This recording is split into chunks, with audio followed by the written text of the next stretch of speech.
Divorce in a country like Russia is 60% of all marriages. Yes, you heard that correct. 60%.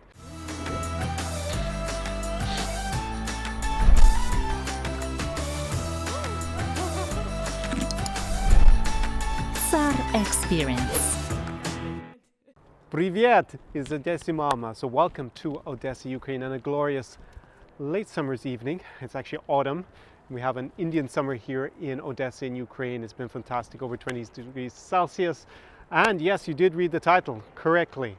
Why is divorce so high in a country like Ukraine or Russia or Belarus, especially in light of, we'll say, marriage agencies or other charlatans in general online trying to persuade you that they are the ideal wife, traditional wife, with all these traditional values. And how is it possible that the divorce rates are so high? They're basically the highest in the world, with a few exceptions like some island nations or just a small Western European country. But believe it or not, divorce in a country like Russia is 60% of all marriages. Yes, you heard that correct. 60%.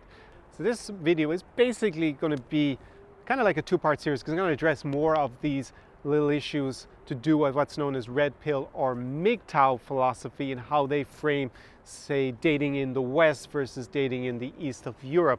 It's not to say I disagree with everything that they say. Of course, there's a lot of valid points there, and I'll go into that a bit more detail in the next vodcast. But in this one, I want to deal particularly with marriage and the divorce rate, because with divorce rates being so high in Eastern Europe, obviously that clashes with the notion that women are traditional here. Otherwise, why does it end up being so high divorce rate? And in particular, MGTOW, or it's kind of a subset of red pill philosophy. You don't know what that is, I will address it a little bit more in the next video. For the purposes of this one, they basically see that women in the West use men primarily because of divorce laws being more favorable towards women in general in most Western countries, and they use that anchor is marriage as a way to get resources from men. That would be one of the main points that they bring up when they discuss dating between men and women in the West. Now, they present Eastern European women, Slavic women, as these unicorns.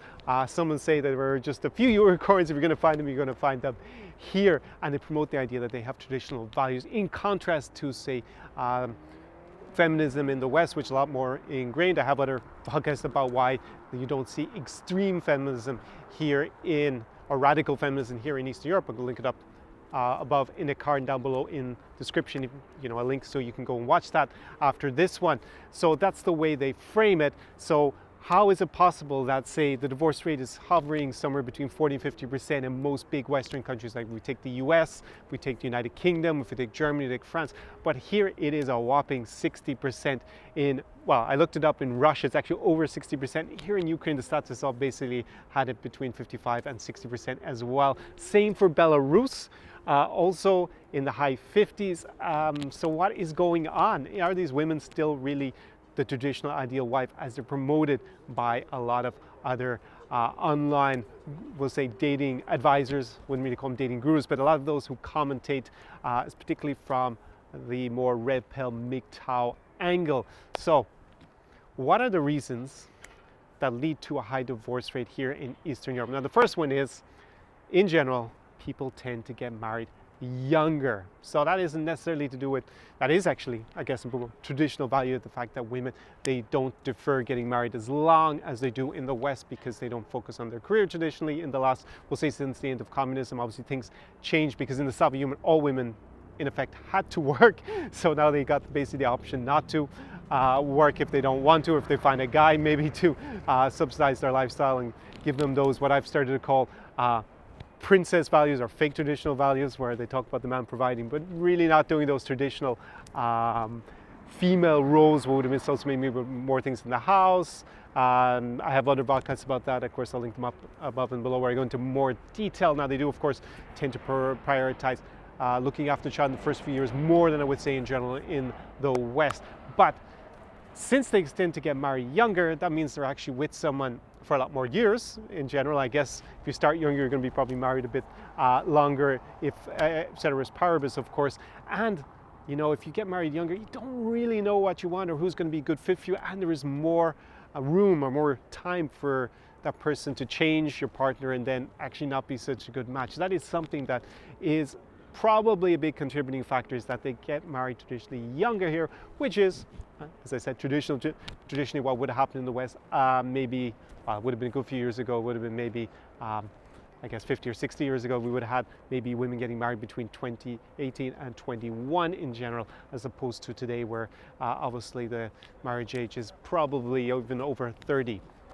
Now that has been changing. I looked it up online for Russia in particular. Now actually Russian women in the big cities in particular tend to be getting married in their late 20s, and actually late 20s, early 30s. So this isn't actually a big difference if you look at it right now today. But of course, this trend only started in the last decade in Russia. So obviously the divorces that have been happening in the last few years are ones where obviously it goes back where people have been married for at least a few years. So they probably had still been getting married a good bit younger.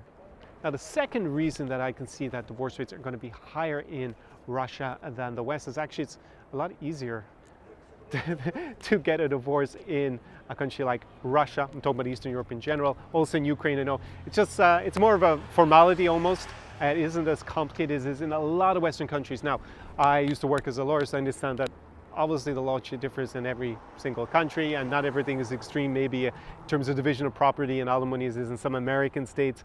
In other countries, say in Western Europe, it's not that extreme in terms of favoring women over men, and not that actually easy, especially in a country like I was born in Ireland. It tends to be a little bit more complicated in terms of getting divorced, in terms of time and going through court procedures than it is here in Eastern Europe, in particular in Russia, where you can actually get it done really, really quickly in a couple of months. And actually, you can get basically a divorce before you really have to haggle over the property and say the alimony and kids. That doesn't tend to happen in most Western countries. Normally it's only at the end. So basically it's a lot easier. And one other thing that comes up a lot with Red Pill or MGTOW guys when they talk about dating in the West, and it's not that I disagree with them, but they always emphasize that women are more likely to initiate the divorce than men. They normally cite a figure around 70%. And it's actually higher in Russia. It's 80%. 80% are initiated by women. So it's even higher than it is in the West, from what I can see statistically. At least there isn't a huge difference. So again, that is another thing that happens. So it's easier, that's the second thing, and actually women are going to take advantage of that apparently just as much here, if not more, than in the West. So you're probably asking yourself, Connor, but I heard that men don't get divorce rape. Basically they don't get exploited as much in the court system here in family law than they do in general in the West. And that is true. Things like alimony and actually the enforcement of the law is lower here in terms of absentee dads or dads are run off basically don't pay any alimony, don't contribute. It is harder here probably than it is in the West. But when it comes to division of marital property, like property acquired after marriage, it's pretty much from what I can see similar here, and actually a lot of alimony is reasonably high when I looked at the rules in Russia in theory. Now in practice, you just don't have that culture in the courts here in Eastern Europe in terms of being maybe more draconian towards men.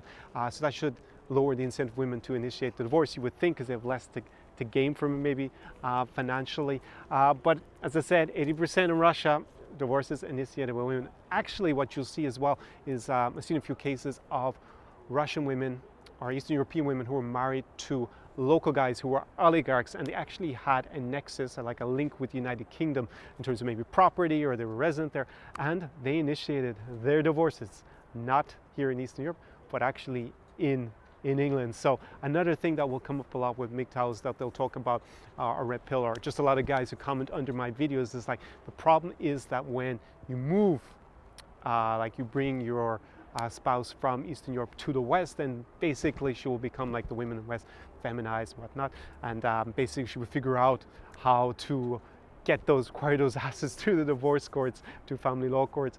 But actually, basically, it seems like they probably already figured that out in general, if they are that way inclined, if they are actually really, really keen to get your resources. So basically, in a summary, divorce rates and actually being a single mom, it's pretty much the same in Eastern Europe as it's going to be in the West.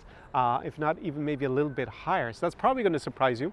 It also actually surprised me that it's actually higher because of all the comments I see or all the videos I see online telling you there are these unicorns out here where things are not the same because of family law. Now, as a lawyer, I agree that there is definitely more incentives to get divorced as a woman in the West, but as it turns out, divorce culture is pretty strong here. Now, why should you care? Well, it's kind of what I alluded to.